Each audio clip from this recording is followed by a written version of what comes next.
Hello my fellow freedom builders and welcome back to the channel. Now as you know, we are in the middle of the earnings season and therefore it is logical for me to do some videos about some of the larger companies that are coming out with earnings.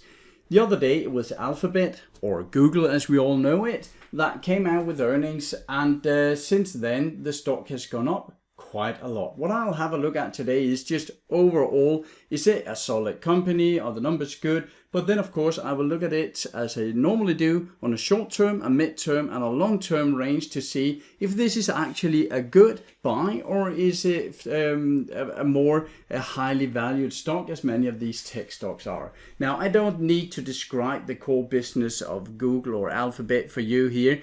We all know it, we all use it on a day-to-day basis, and of course they have a ton of different branches out that we almost don't know about. But I'll just have a look at the overall numbers, and as you can see here we have the summary in my stock scanner, and the price earning 27 could seem a bit high, and it's also in the overall value score here a bit low, meaning it's not too good. But if we look at a metric like the PEG ratio, where we take price earning divided by expected future growth, we actually get a 1.5, which is below the 2 that I normally look for. So just here we are actually looking at a company where we are not paying necessarily too much for future growth. Let's see when we dive a bit deeper if that is the picture we get as well.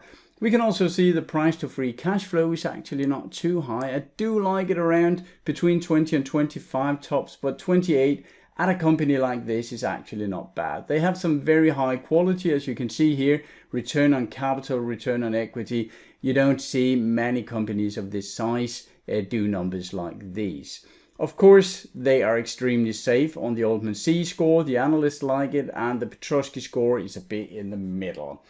If we look at the free cash flow, it is going a bit down, but it's still very high and is a lot up a lot over the last years here. So overall, this is just a company where we can see, all right, it is worth to take a deeper look here. Having a look at the very short time frame, we can see they have been in a good long-term uptrend since March. So had we just bought it on the flip from red to green here, we could actually have gotten in around 102. Now it's at 130, so that would have been okay. But we are trying to time it a bit more. And for instance here, where we had the good uptrend, we had the accumulation oversold phase here and a green tick up on the day.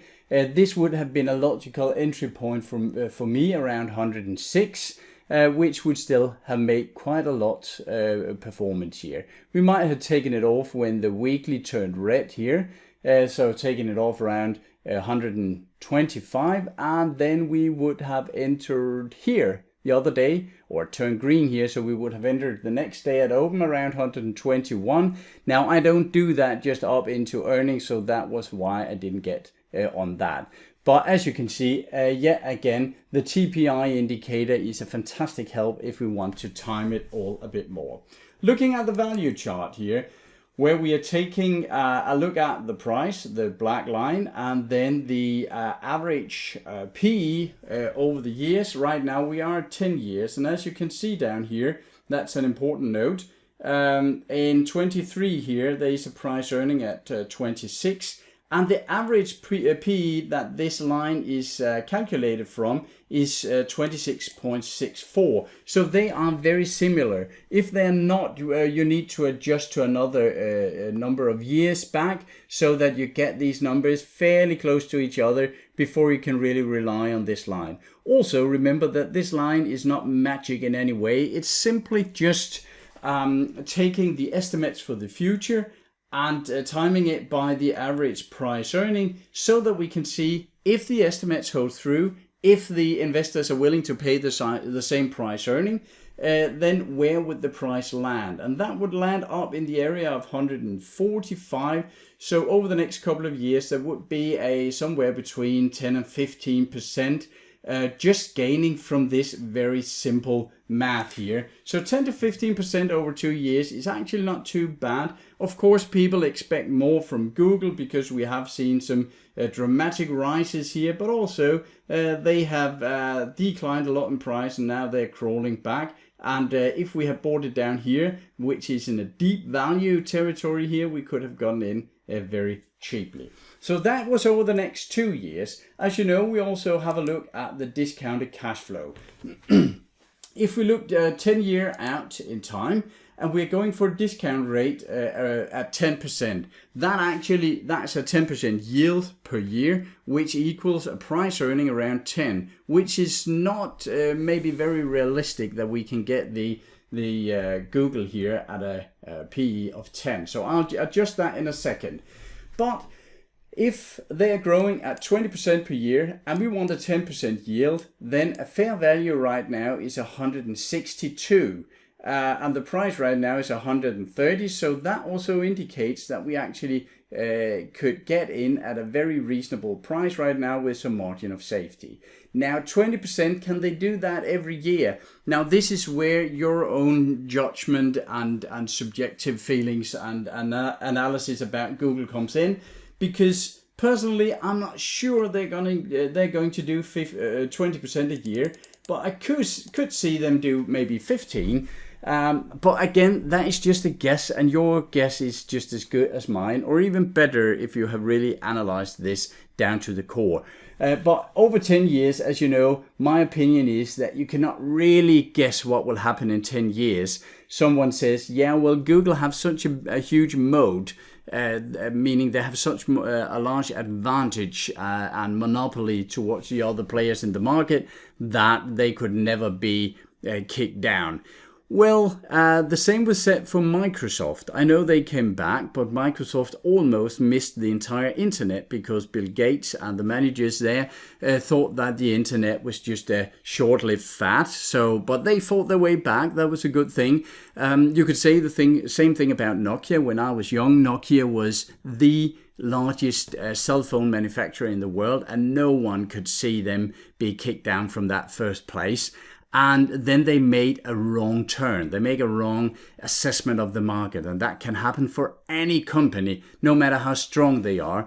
If they are going for the wrong technology, then they can be sent into oblivion almost. Now, first of all, right now we have a company like Tesla. That is one that people think they could never be sent down to a second or third place.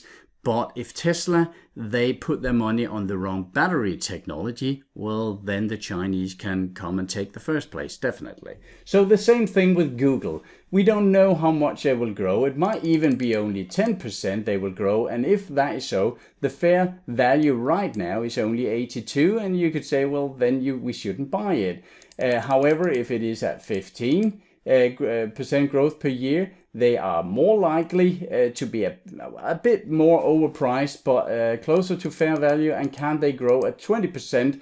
Well, then the 162 is fair value and you're getting a good margin of safety. But that brings me back to the price earning, because the price earning is actually just around 25. And a price earning at 25 gives us a yield at only 4%. So if you agree with yourself, Guru Focus has this little error, this little bug where every time it hits 4% in discount rate, it just goes blank here. So if you're sitting out there listening to this video and you're from Guru Focus, have a look at that.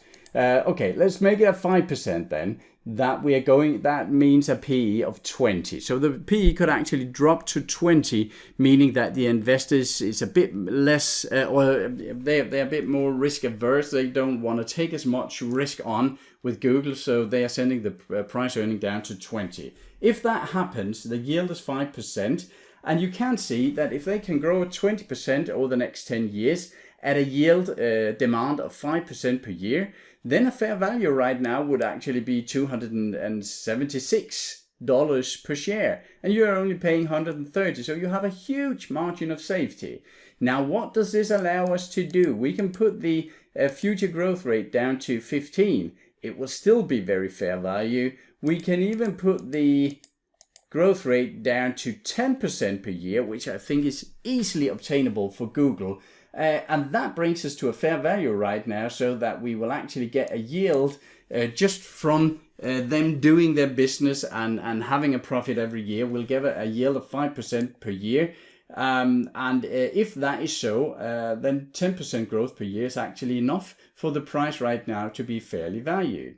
So I think, actually, if you ask me, that Google can grow by more than 10% per year. I think 12 is realistic, and maybe up to 14 or 15, which sends Google, or Alphabet as it's called, into a very, very good value zone, meaning you have a huge margin of safety. This margin of safety is a good thing, because then Google can actually make a wrong turn once in a while. Maybe not a dramatic one that sends them completely down the list, but they can actually make some mistakes that is cutting a bit into the profit, and you will still have a margin of safety. That is what this word is for. You actually have a bit of safety, so that even though the fair value should drop a bit, then you have still bought it at a very reasonable price. So where are we with Google? In the short term, it's absolutely not a bad buy right now. If you want to time it on a daily time frame, you might want to have a look at a bit of a retracement. But overall, we have green in the long term and in the weekly TPI here. So that is great. Looking at the value chart, it is absolutely decent. 10 to 15% could easily be obtained over the next 1 to 2 years in price. And if we are looking at the longer term, going for 5% yield and a 15% growth rate per year, you are looking at some massive value, and you can get in right now at a very good price. If you are for the 10-year time frame in your investments, don't bother timing it on the daily, on the weekly time frame. Just buy the stock, or inch into it by some dollar cost averaging, where you put some money in now and one in a month or one in a quarter or whatever, so that you get a bit of an average price into it. So my look at it is actually that Google is a very decent buy right now. I already have it in some of my US portfolio, and I'll probably take on a bit more on it, I think, in my very long-term retirement portfolio. Again, remember to use your own methods, your own strategies, your own risk management. Don't rely on what I'm saying. Do your own research, and when you do, remember to hit the like and subscribe button to this video. That makes this channel grow, and we like to make as many videos for you as possible. That's all for now. Until next time, take care of yourself and your money out there, and I'll talk to you again shortly. Bye.